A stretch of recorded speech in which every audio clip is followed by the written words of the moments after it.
Let me just take one last look. I think this is it.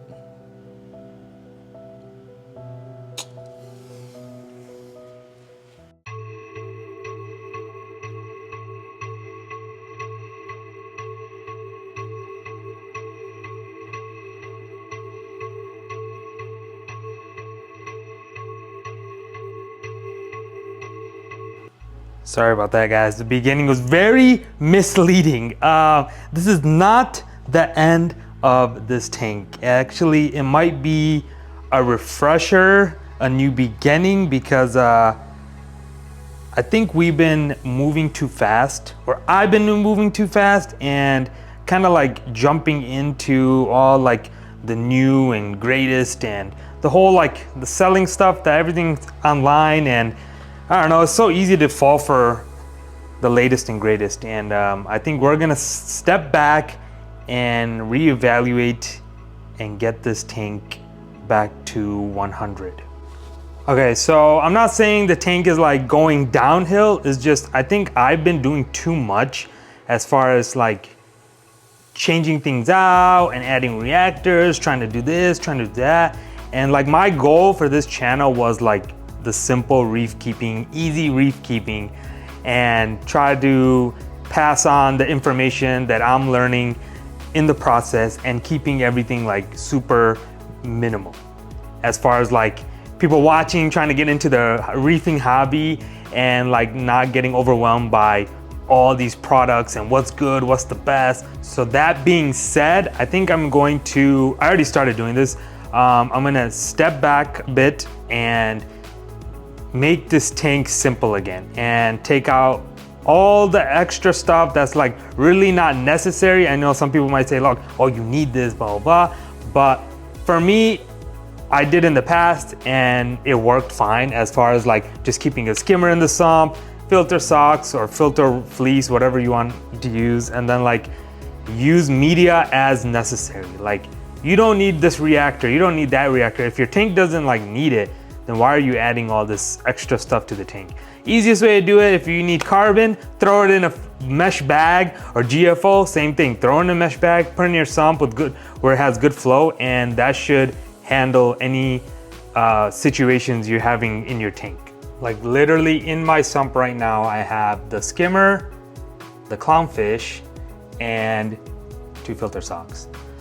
I still haven't put that clear bag because I don't know, I just want everything hassle-free, and that thing was not liking me at all. But yeah, so just super simple, and we're gonna step back and just try to maintain consistency in this tank as far as parameters. The only thing I will be trying to stay consistent with is ICP test. Just the only thing that's gonna change is how often I do it, because I think like a monthly is not, I think it's too much for me at least, because the SPS, they were growing, so I know I could keep SPS, but the Moorish idol, funny story, I'll get to that in a second, but the SPS are just not gonna live in this tank because it's just because of this guy. So I think I'm gonna transition to LPS or softies too. Well, I gotta test it because I don't know what this guy eats and what he doesn't eat.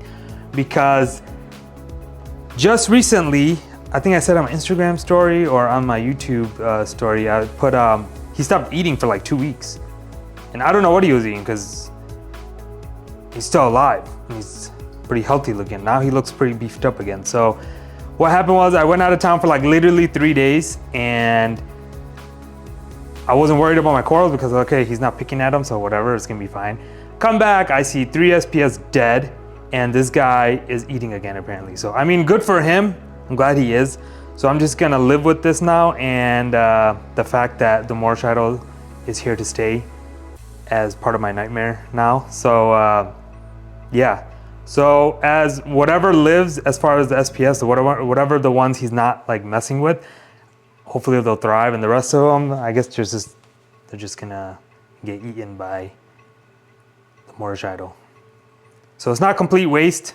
It's his dinner, snack, whatever you wanna call it. It's Mother Nature taking its course. Other than that, everything else that he doesn't eat is actually doing good. Like this flower pot is like blowing up lately. Look at that, look at the size of that thing. torch flowing. These are taking off. Everything else pretty good. GSP on the back wall, I feel like it grew overnight. Towards the outside parts of it, it's like growing. Everything else looks good. I just did a water change, so everything looks really fresh. The sand is white again. And yeah, we're going back to simple reefing, guys. Okay, so I removed the Avis marine plank. I think I'm just gonna use that when I'm going out of town, and that rarely happens, but when I do, I will use it.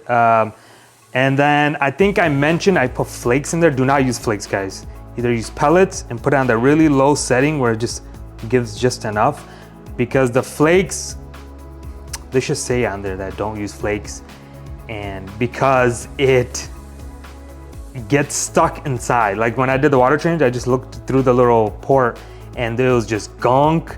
Algae decided to build up in there and it was just disgusting. And I think that was kind of causing my little nutrient spike. So keep that in mind, guys. Do not put flakes in that thing.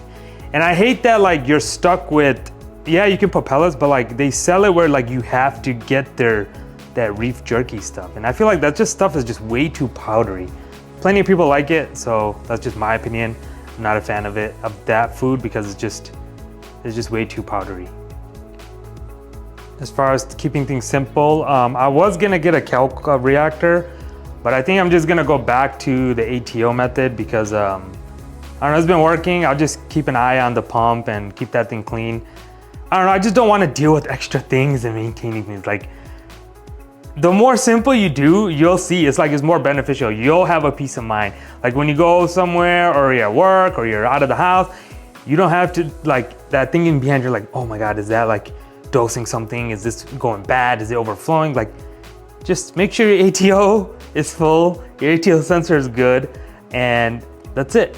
So yeah, guys, that's that. Oh, so remember I think in the last video I had that sand sifting goby. He's gone. He's gone. Let me show you guys. There is a gap right there. You see that gap right there? Yeah, I think it got out that way. I didn't even realize that gap until, I don't know what I was doing. I think I was checking the overflow level or something, and I seen that huge gap, and it made sense that I haven't seen my sand sifting goby in over 2 weeks. So, and I looked all around the tank. It's not there. I don't know if the Roomba sucked it up. The Roomba really does cleanup work for the death. So, because there was a lot of fishes that jumped out of here before the lid, and they're just gone. But I think it jumped out from that little crack, which sucks, because what's the point of the lid if there's gonna be a huge gap in the back? It just doesn't make sense. Like, see what I see? See what I mean? Like, golly, like you pay all this money for things and it's not like, oh my God, don't get me started on that. Forgot to mention, if you guys are enjoying this video, don't forget to like the video. And if you've been enjoying my videos and you forgot to hit subscribe, go ahead and do that right now. Last two things before we go. One, Gyer reached out to me.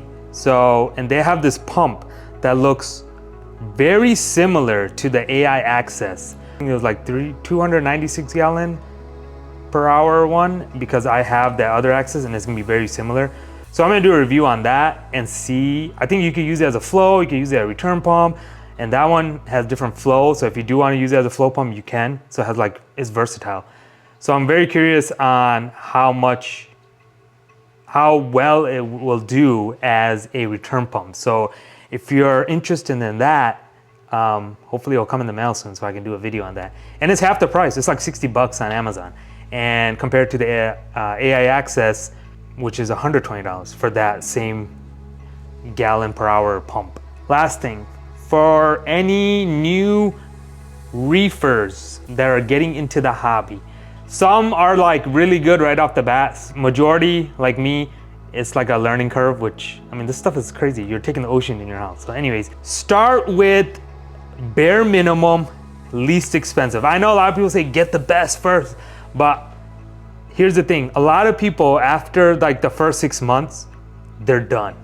And if you drop like hundreds of dollars on your MP10s or MP40s, Ecotech lights, like you're gonna be cashed out on a lot of money just to give it up in 6 months. So get like decent stuff 6 months, and then for the first 6 months. And if you're into this hobby and you're crushing it and you're enjoying yourself, then like every 6 months, upgrade something. This way, you're not going all out in the beginning. And look at this guy, he's just eating this as we speak. It's just easier on the pockets. Like, let's be realistic with yourself. That's what I'm trying to say. And see if you're really gonna stick around to this, if you can maintain it. Then if you don't and you wanna get out of the hobby, then okay, X amount is gone, whatever, you had fun, it was an experience, done. But if you went all in and spent thousands of dollars on the latest and greatest, then you're gonna be out of luck. Because I tell you, when you try to resell stuff, you're not gonna get close to what you bought it for. So, and people haggle, especially on Facebook Market. Good luck selling something on Facebook Market. Your best bet is probably gonna be eBay. But anyways, hopefully you guys enjoyed this video, and we'll have that review out soon. And let's just keep it simple, guys, and see where this tank goes and transitions. I do need to get some corals because I know the whole right side looks empty because I'm trying to figure out which direction to go as corals because of the moorish. All right, guys, I will catch you guys on the next